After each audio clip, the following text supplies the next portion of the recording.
संपूर्ण भारतभर जे काही ड्रायव्हर आहेत, चालक आहेत, या सगळ्यांनी आपल्याला माहिती आहे की हिट अँड रन या कायद्याच्या विरोधात संपूर्ण भारतभर आंदोलन पुकारलं आणि आपण पाहिलं असेल की एका दिवसात संपूर्ण भारताची दळणवळण त्या ठिकाणी थांबताना आपण सगळ्यांनी पाहिलं असेल।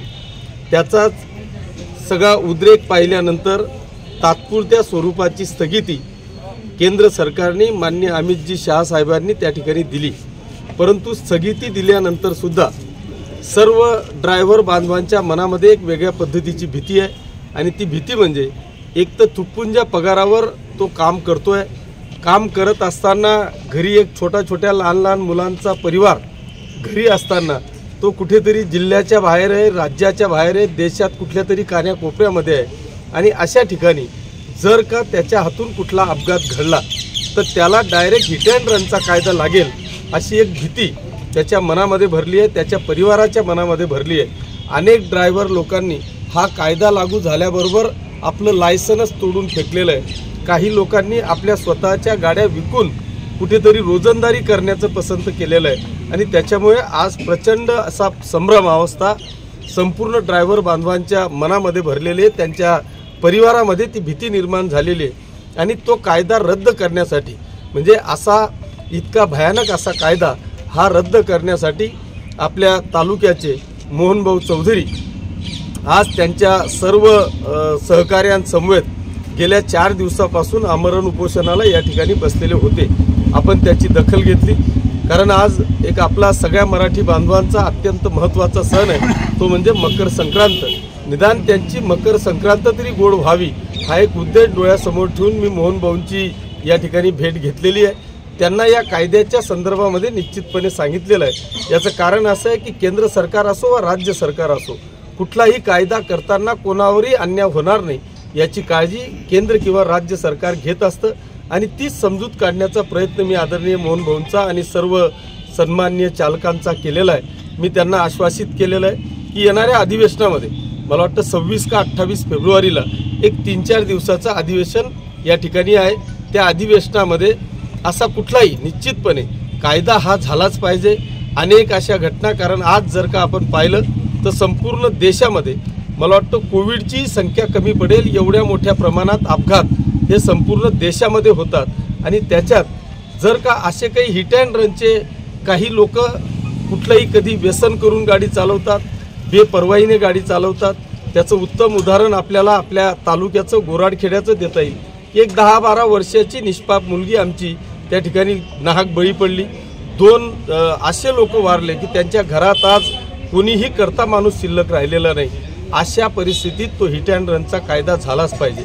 परंतु तो कायदा करताना त्यांच्या मनामध्ये अनेक अशा शंका कुशंका आहेत, अनेक प्रकारची भीती आहे की ती भीती देखील त्यांनी जी सांगितली की ती अत्यंत महत्त्वाची आहे की शेवटी ॲक्सिडेंट अपघात हा त्याचा अर्थच असा आहे की न कळत घडलेली घटना म्हणजे अपघात आणि मग अशा न कळत घटना घडलेल्या घटनेला आता आमचे मोहनभाऊ मला वाटतं मानभाऊ पंथाचे आहेत, त्यांचा व्यवसाय किंवा नोकरी ही ड्रायव्हरची आहे, त्यांनी दारूच्या थेंबालाही त्यांनी शिवलेलं नाही आणि अशा वेळेस जर का एखाद्या ठिकाणी ॲक्सिडेंट झाला किंवा परराज्यामध्ये ॲक्सिडेंट झाला तर त्याला त्याच ठिकाणाहून पळून जाऊन पोलीस स्टेशन गाठल्याशिवाय पर्याय नाही।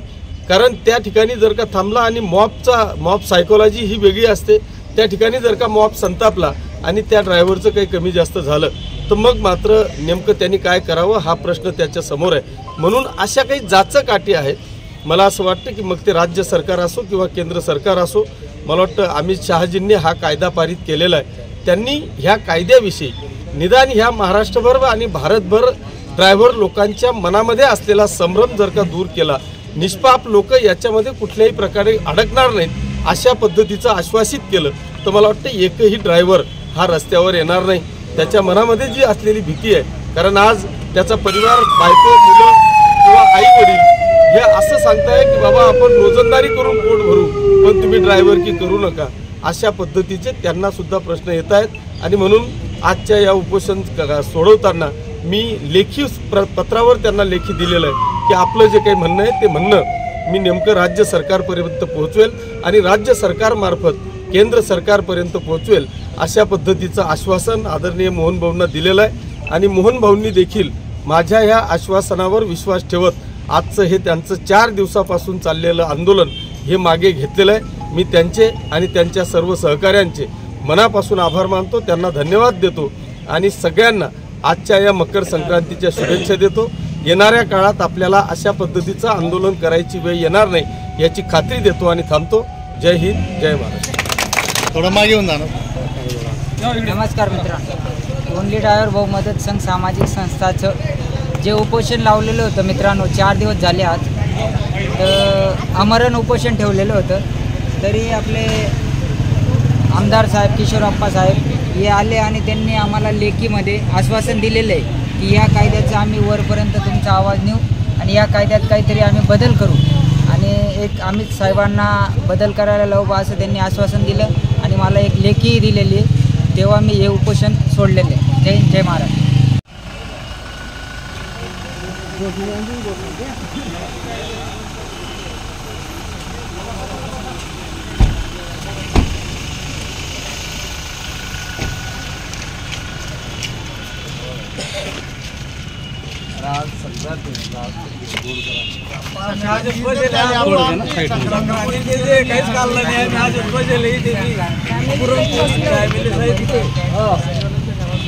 आज चहा नाही, पाणी नाही, अन्न नाही।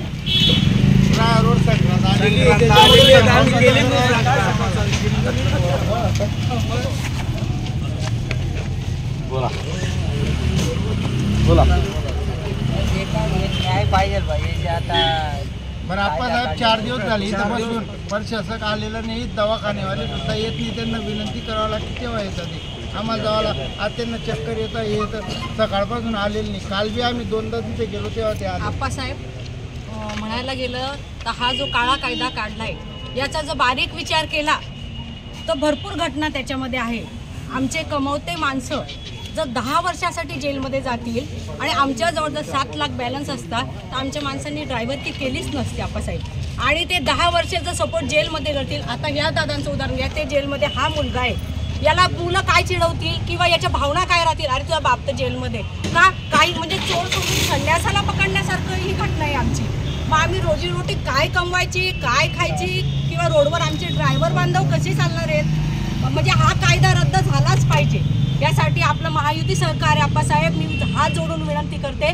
आज जे हे मोहन दादा आहेत, आज 4 दिवसापासून बिना अन्न पाण्याची इथे बसलेले, त्यांची सगळी फॅमिली आज सणासुदीची आम्ही इथे बसलेली, आमच्या पोटात अन्नाचा कण नाही आप्पासाहेब। आणि हा निरोप तुम्ही वरपर्यंत कसा नेशाल, मी ही कळकळीची तुम्हाला विनंती करते आणि यात काहीतरी मार्ग काढा आप्पासाहेब। आणि मी सगळ्यांसमोर सांगते, मी आपल्या महिला आघाडीत आहे, मला जर न्याय भेटला नाही मी पदाचाही राजीनामा देईन आणि मी पक्षातही लेफ्ट होणार आहे। कारण जिथं माझ्या रोजीरोटीला काही हेच नाही आहे तर तिथं मला पद घेऊन काय उपयोग आहे? मी नुसतं फिरून काय? आज माझा माणूस 4 दिवसापासून स्टेजवर येतात, घरात राशन नाही, घरात किराणा नाही, कोणाला सांगणार आहे आप्पा मी आता? आणि ड्रायव्हर जे कमवतो, तुम्ही एका लेडीजला विचारा की तुम्ही यातला उदरनिर्वाह कसा करतात। माझी परिस्थिती तुम्हाला माहिती, मी लाजणार नाही आप्पासाहेब, परिस्थितीला मी कधीच लाजत नाही। मला तुम्ही मदत केलेली हे मी सगळ्यांसमोर मीडियासमोर कबूल करते। मग तसे माझे पूर्ण ड्रायव्हर बांधव आज आहेत आणि यांचा निरोप तुम्ही वरपर्यंत कसा नेशाल ही तुमच्याकडनं मी आशा बाळगते। अजून बोला, कोणाला बोलायचंय? काना तुम्ही म्हणले आता प्रातिनिधिक स्वरूपात सगळ्यांचं पहिले एक लक्षात घ्या बरं का, एक लक्षात घ्या, तुमच्या सगळ्यांच्या भावना रास्त आहे, यात कुठल्याही प्रकारची शंका नाही। परंतु काही विषय मला असं वाटतं की आपण सगळ्यांनी समजून घेणं गरजेचं आहे। आज हा जो काही कायदा केला आहे हा आपल्या राज्य सरकारचा नाही आहे, हा केंद्राने केलेला कायदा आहे, हा हिट अँड रनचा कायदा आहे। जर तुम्ही मला वाटतं पूर्ण भारताचा आतापर्यंतचा विचार केला तर सगळ्यात जास्त मृत्युमुखी पडणारा म्हणजे कोविडमध्ये सुद्धा कमी मृत्युमुखी पडले असतील। जर तुम्ही रोजची आकडेवारी काढली तर सगळ्यात जास्त मृत्युमुखी पडण्याचं प्रमाण हे ॲक्सिडेंटमध्ये आहे। त्याच्यामुळे नक्की काही त्रुटी त्या कदाचित कायद्यात असतील, त्या दुरुस्त झाल्याच पाहिजे। जो निष्पाप माणूस आहे त्याला त्याच्यावर अन्याय झालाच नको पाहिजे, इथपर्यंत 100% बरोबर आहे। त्याच्यामुळे याच्यात ज्या ज्या काही दुरुस्त्या करायच्या असतील असं जे तुमचं म्हणणं असेल तर ते 100% आपण बरोबर, तिथपर्यंत पोहोचू. आता आता तुम्हाला फक्त मी उदाहरण देतो, परवाचा आपला गोराडखेड आहे. बरोबर. आता त्या दिवशी तो एक ड्रायव्हर इतका फिट, म्हणजे त्यांनी पहिल्यांदा इथे आयदोस घातला शिवाजी चौकात, शिवाजी. तिघच्या तिघं फिट, ती गाडी काढून त्यांनी मध्ये 2-3 जण तर वाचले. जारगाव चौक त्याच्यानंतर जारगाव चौफुलीपासून सुरुवात केली. गोराडखेड्याजवळ एक निष्पाप पोरगी 10 वर्षाची गेली, 3 जण वाचले. एक दुसरा एक गरीब माणूस गेला, जो आज तिसरा आत्ता तो ॲक्सिडेंटमध्ये जखमी होऊन तो परवा वारला. त्याच्या घरची परिस्थिती अशी आहे की म्हणजे मुलगा मतिमंद, मिसेसला काहीतरी दुर्धर आजार, ती खाटीवरच आहे, आणि आई चारीधामला गेलेली आहे आणि हा भाऊ एक्सपायर झाला. तिला अजून माहीत नाही आईला, ती 21 तारखेला परत येणार आहे. आता अशा लोकांवर हिट अँड रनचा कायदा नको का? नाही, तो लागूच तो झाला. लागू झालाच पाहिजे. माझं हेच म्हणणं आहे, माझं हेच म्हणणं. ऐका ना, माझं ते ड्रायव्हर आहे त्यांच्या अरे हो दादा, मी तेच सांगतोय तुम्हाला की ह्या ज्या सगळ्या गोष्टी आहेत, हा हिट अँड रनचा एक आता फाशीचा कायदा आहे. आता कोणाला बी उठलं की फाश्या देत फिरता का? त्याच्यावर ह्या सगळ्या गोष्टी ज्या आहेत या सगळ्या गोष्टी समोर आल्या पाहिजे. नक्की तुमच्या भावना आहेत, एखादा निष्पाप माणसावर ही कारवाई व्हायला नको या मताशी मी 1001% सहमत आहे. आता काय वेळेस काय आता मी तुम्हाला सांगतो, आता हा जो काही तुमचा विषय आहे, मी याचं उदाहरण घेईल. हे सगळं आता आमचं 26 का 28 फेब्रुवारीला मला वाटतं आमचं अधिवेशन आहे. त्या अधिवेशनामध्ये तुम्हाला कळेल की मी काय आवाज उठवला.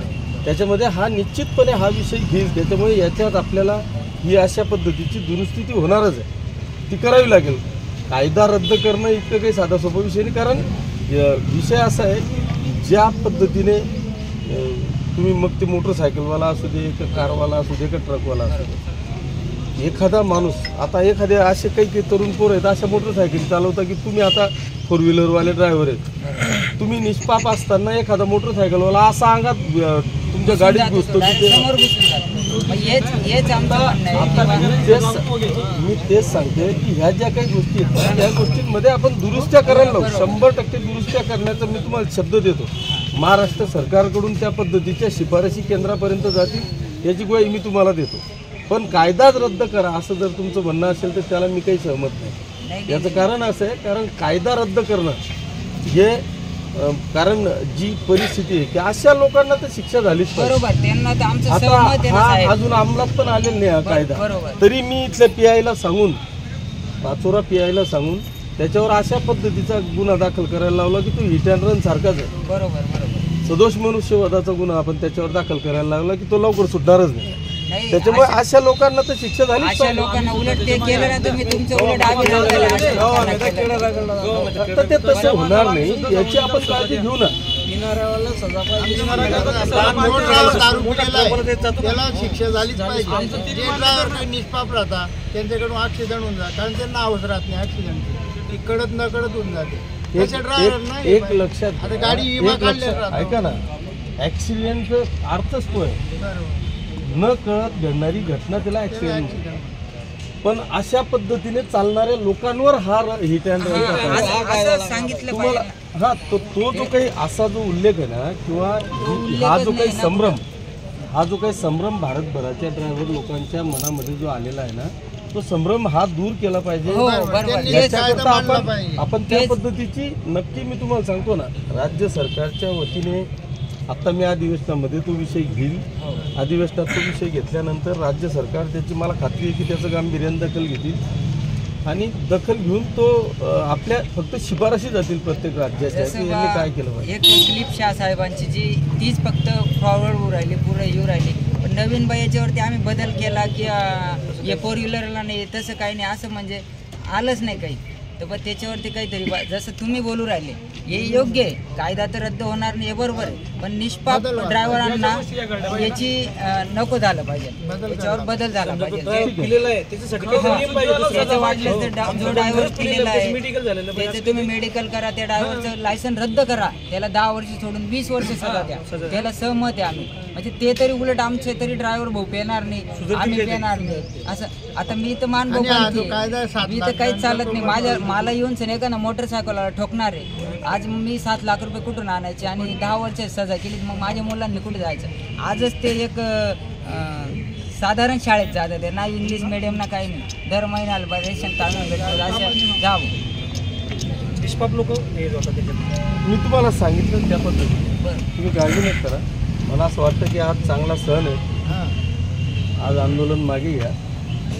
मी तुम्हाला शब्द देतो, मी 100% आवाज अधिवेशनात, कारण ड्रायव्हरांमध्ये पण झाली पाहिजे. असं आपण सांगितल्यामुळे त्यांनी मागं घेतलं किंवा माघार झाले. उद्या उठून यांनी माघार घेतलं. आपल्याला न्याय देण्यासाठीच बसले. तुम्हाला लक्षात आलं का? ते तिथे आपला आवाज उठवतील. आता काय आपण कानाकोपऱ्यात थोडंच सोडतो. हे मीडियावाले समोर आहे, तुम्ही सगळेजण समोर आहे. पण आप्पासाहेब त्यांनी जो कायदा त्यांनी बोलताना फक्त कायदा हिडनचा कायदा लागू झालेला आहे असं म्हणले, तर यांनी स्वतःहून ते सांगायला पाहिजे की दारू पेलेल्या व्यक्तीच्या हाताने जर हे असं झालं, ॲक्सिडेंट झाला, तर त्याला हा कायदा लागू होईल. ऐका ना, मी तुम्हाला तेच सांगतो. काय होतं, एखादा कायदा जेव्हा पारित होतो, मग तो विधानसभेत असो का लोकसभेत असो, एखादा कायदा पारित करताना त्याच्यावर 2-2, 4-4, 5-5 तास चर्चा होती. त्या चर्चांकरता खुला ठेवला जातो तो विषय. आता जरी हा त्यांनी डिक्लेअर केलेला असला तरी याला पुन्हा तो लोकसभेतून राज्यसभेत जाईल, राज्यसभेत तो पारित होईल, पुन्हा त्याच्यावर चर्चा होईल, त्यांच्यावाले सगळ्यांचे मतं मागवले जातात. इतक्या घाईघाई तो होत नाही. म्हणजे तुम्हाला जरी त्यांनी डिक्लेअर केला तरी आज जर तुम्ही पोलीस स्टेशनला विचारलं की ते सांगतील तुम्हाला आज हिट अँड रनचा कायदा अजून लागू त्यांच्यापर्यंत झालेला नाही. ही त्यांनी डिक्लेरेशन केलं, पण अजून त्याच्यावर कुठल्या प्रकारची कारवाई तुम्हाला कुठेच दिसणार नाही. कारण त्याच्यावर अनेक प्रकारच्या प्रत्येक राज्याच्या वेगवेगळ्या पद्धतीने शिफारशी मागवतील, लोकसभेतल्या काही लोकांच्या शिफारशी मागवतील किंवा त्याच्यावर चर्चा होईल. असं इतकं सहज होत नाही. त्याच्यात अनेक गोष्टी अशा आहेत ना, असं काही प्रत्येक ड्रायव्हरला हिट अँड रनचा कायदा लावतील आणि फासावर चढवतील. मग तर दिवसभरात असे भारतभरातल्या 1000 लोक 10-10 वर्षाची शिक्षा दररोज लागत जातील त्याला. त्यांनी ते असं नाही होत ना. आता तुम्ही जर पाहिलं आपल्याला प्रमाण किती आहे भारतात दररोजचं ॲक्सिडेंटचं, नाही किती असेल प्रमाण? 2200-2500 ॲक्सिडेंट रोज होतात पूर्ण भारतभरात. मग आता 2200-2500 लोकांवर जर का रोज हिट अँड रन असा जर का, मी तेच सांगतो तुम्हाला. त्याच्यामुळे याच्यात आपला फक्त गैरसमज झालेला आहे भारतभरातल्या ड्रायव्हर लोकांचा. असं होणार नाही. कुठलंही सरकार असेल तो कायदा बनवताना कोणाच्या उरावर बसण्यासाठी किंवा कोणाचे जीवन उद्ध्वस्त करण्यासाठी नसतो. कुठलाही कायदा तयार करायचा असेल तर त्याला निष्पाप लोकांना सपोर्ट करणाराच तो कायदा. त्याच्यामुळे तो जो आहे, हा जो आहे ना, हा म्हणजे काय झालंय, अजून खालपर्यंत न येता सगळ्यांचा गैरसमज तो उद्रेक झालेला आहे. जे पिना पेणारे वगैरे जे चांगले माणसं आहेत त्यांच्यासाठी लागू व्हायच्या आधी बंदोबस्त सांगतोय. अरे जरी तुला तेच सांगतोय मी, नुसता लागू झाला ना का, लागू झाला म्हणजे आता तू जर का आता हेमान पण उद्या उठून गाडी अरे तर तेच सांगतोय ना, ते वारंवार तेच सांगायला लावतोय. आता परत आप्पासाहेब, आता आम्ही सरांनी कायदा काढलेला आहे, ॲक्सिडेंट झाला आणि ड्रायव्हर पडून गेला, फरार झाला, तर त्याला 10 वर्षाची सजा आणि 7 लाखाचा दंड हातात लावलेलाच आहे. आणि आता तो ड्रायव्हर तिथंच असेल, त्यांनी त्या व्यक्तीला उचलून पेशंटला दवाखान्यात न्यायचं तो कार्य करेल. लोक म्हणजे पब्लिक त्याला जाऊ देतील का दवाखान्यापर्यंत?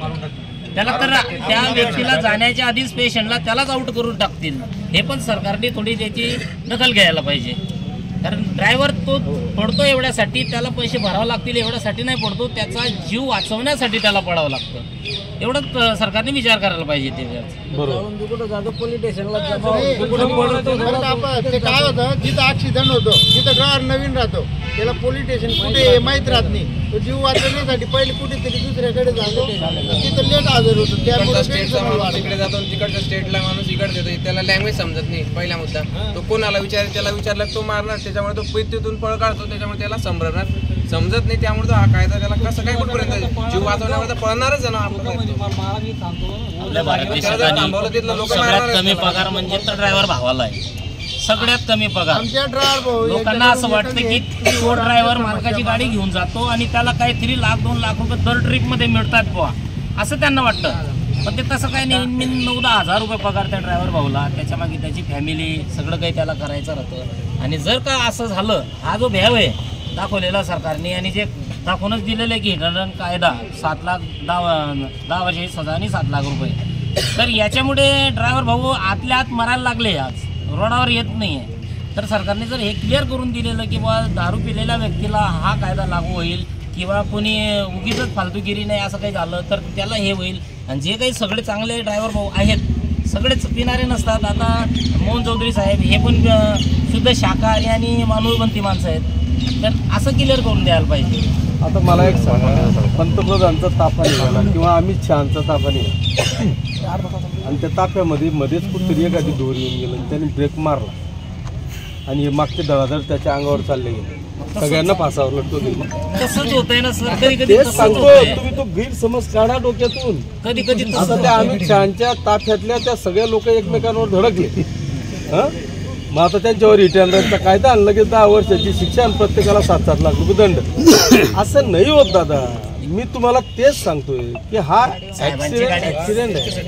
साहेबांची गाडी असली म्हणून त्याच्यावर कोणी काही करणार नाही, पण ड्रायव्हर भाऊची जर गाडी असली तर त्यावेळेस त्याच्यावर होऊ शकतंय असं.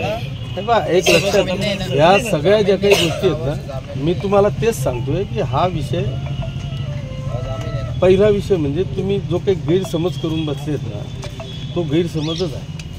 असं मी तुम्हाला सांगतो. आता जसं यांनी सांगितलं की 2-2.5 हजार ॲक्सिडेंट रोज होतात रेकॉर्डेड, असे बिन रेकॉर्डचे तर आणखी गंजच आहेत. असे प्रत्येकाला जर का तुम्ही 10-10 वर्ष आणि 7-7 लाख रुपये शिक्षा आपल्या जगात ड्रायव्हरच राहणार नाही ना साहेब. तेच सांगतो, कारण ड्रायव्हर आहे. त्याच्यामुळे इतका मूर्खपणा कोणतंच सरकार कायदा करताना करणार नाही. कायदा करताना तुमची बचावात्मक भूमिका त्या कायद्यामध्ये असेल. अर्थात मी काही कायदा वाचला पण नाही अजून, पण जोही कायदा होतो तो कायदा त्या समोरच्यावर अन्याय करणारा कधीच नसतो. आप्पासाहेब त्याला 10 वर्षाचे अजामीन आहे, जामीन नाही 10 वर्ष. कोण म्हणतात ते 4 तरतूद लिहिल्या आहेत त्याच्यामध्ये. अरे राजा, असं जो मर्डर करतो त्याला बी जामीन होतो. जोपर्यंत शिक्षा, एक लक्षात घे, जोपर्यंत ती शिक्षा कोर्टामार्फत शिक्कामोर्तब होत नाही. एखादा कायदा केला की त्याला कायदा केल्यानंतर काय त्याला लगेच पोलीस जेलमध्ये ठेवून 10 वर्ष जेलमध्ये राहतो का तो? त्याला शेवटी तो खटला चालतो कोर्टामध्ये, तो सिद्ध करावा लागतो. तर कायदा केला म्हणजे काय तुम्ही direct hit and run 7 lakh आणि 10 वर्ष असं काय आपली ठेव आहे का कोणाची? तो शेवटी तो कायदा कोणताही केला. आता समजा ही जे कोर्ट कचेऱ्या जे चालले कोर्ट, हे कशावर चाललेले? हे जे कायदे आहे या बनवलेल्या कायद्यानंतर एखाद्यावर जर अन्याय होत असेल तर तो कोर्टात जाईल, त्याला ते सगळे पुरावे ठेवेल. कोर्टाने जर का त्याला 10 वर्ष शिक्षा दिली की तो ग्राह्य धरला. आता उदाहरणार्थ ॲक्सिडेंट झाला, ॲक्सिडेंटमध्ये 10 लोकांनी पंचनामे केले किंवा साक्षीदार घेतले आणि त्या साक्षीदारांनी सांगितलं की हा एकदम बेभान चालत होता, आमचा सगळ्यांचा जीव त्याला पाहूनच घाबरत होता आणि मग पुढे जाऊन त्यांनी असं तमाशा केला. असे कोणीतरी साक्षीदार त्याच्यात येतात. किंवा त्याचं मेडिकल होतं, त्या मेडिकलमध्ये तो निष्पन्न झाला किंवा हा दारू पिलेला होता. अशा सगळ्या गोष्टी त्याच्यावर तपासूनच तो गुन्हा दाखल होतो ना. सर बाहेर जशी तुम्ही आमची समज काढली, जर का न्यूजवर आले ना एक दिवस बी तर सर्वांची समज निघून जाईल. अरे मी काही पंतप्रधान नाही आहे, मी तुमचा इथला स्थानिक आमदार आहे. ऐका ना, मी एक तुम्हाला थोडंसं मला त्या गोष्टीतला जे काही अभ्यास आहे त्याच्याकरता मी आपल्याला ह्या गोष्टी समजून सांगण्याचा प्रयत्न करतोय. मी कायद्याची बाजू अजिबात घेणार नाही, पण जी परिस्थिती निर्माण झालेली, मी तुम्हाला उदाहरण मी फक्त गोराडखेड्याचं आत्ता चालूचं आपल्याला 8 दिवसापूर्वीचं दिलं. अशा तर बडव्यांना नुसतं 10 वर्ष काय त्यांना फाशीवर लावून टाकायचं. एक लक्षात घ्या, मी तेच सांगतोय ना, आपल्याला असा कोणताही कायदा असला, मी तुम्हाला तेच समजून तेच सांगतोय वारंवार, की असा कोणताही कायदा, हा काही एक पहिल्यांदा एक कायदा भारतात निर्माण झाला असं नाहीये. अमाऊंटच एवढं आहे आप्पासाहेब की तो तेवढा महिन्याला तो 7-8 हजार रुपये कमवणारा, ते होईल तेव्हा 7 लाखचा विषय मोठा आणि 10 वर्ष. अरे हो ना, तर मग ते जर का तसं त्याच्याशिवाय एखादा असा हिट अँड रन करणारा त्याच्या मनात धाक बी तर बसला पाहिजे, घाबरला बी तर पाहिजे ना. आप्पासाहेब आगाऊ लोक हे त्यांच्यासाठी जरुरी आहे. पण आता आप्पासाहेब तुम्ही बघताय वयाच्या 18-19 वर्षापासून कायदा जो काढलेला आहे तो योग्य वाटतो का? कायदा योग्यच आहे. त्या कायद्यामध्ये अशा ज्या काही त्रुटी असतील, फक्त त्यांनी कायदा बनवणाऱ्यांनी किंवा केंद्र सरकारने याच्यात नेमकं काय काय आहे हे एकदा त्यांनी मीडियावर येऊन पूर्ण भारतभरातल्या सगळ्या ड्रायव्हर लोकांना याचं स्पष्टीकरण केलं पाहिजे की याच्यात नेमकं काय काय आहे. याच्यात आणखी काही त्रुटी असतील तर त्या पण मागवल्या पाहिजे. मी या तुमच्या मताशी सहमतच आहे ना. कायदा हा केला पाहिजे या मताशी मी दुमत नाही, पण कायद्यात जर काही त्रुटी असतील किंवा ह्या ज्या काही सगळ्या गोष्टी आहेत ह्या सगळ्या गोष्टी जसं तुम्ही म्हटले, आता यांचा प्रश्न एकदम राईट आहे. आता हा प्रश्न मला योग्य वाटला. तो काय, किंवा एखाद्या ड्रायव्हरकडून ॲक्सिडेंट झाला तो पहिल्यांदा स्वतःचा जीव वाचवण्याकरता तिथून पळून जातो. मग याचा अर्थ असा नाही की तो आरोपी आहे. त्याला तुम्ही जर का डायरेक्ट शिक्षा द्याल किंवा त्याला डायरेक्ट दंड द्याल तर हे चुकीचंच आहे ना.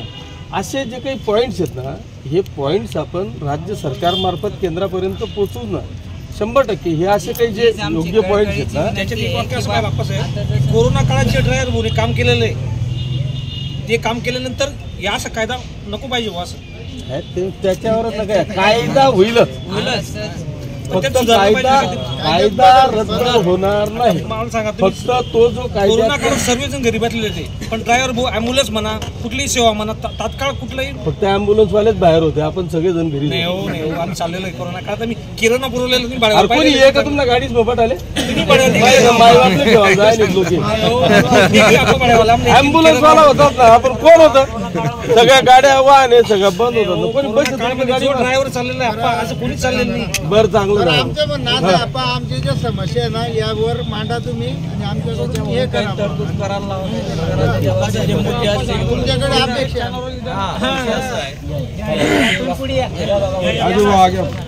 सगळ्यांमध्ये आज हेवी ड्रायव्हर का उतरले रस्त्यावरती? कारण का ट्रक जरी म्हटलं, आता समोरच आपला ट्रक आहे, तो वरती हाईटवर बसतो, पण कमीत कमी त्याला आहे ना पुढे त्याच्या गाडीच्या बॉनेटपासून एक 4.5-5 फुटावर पुढचं दिसतं.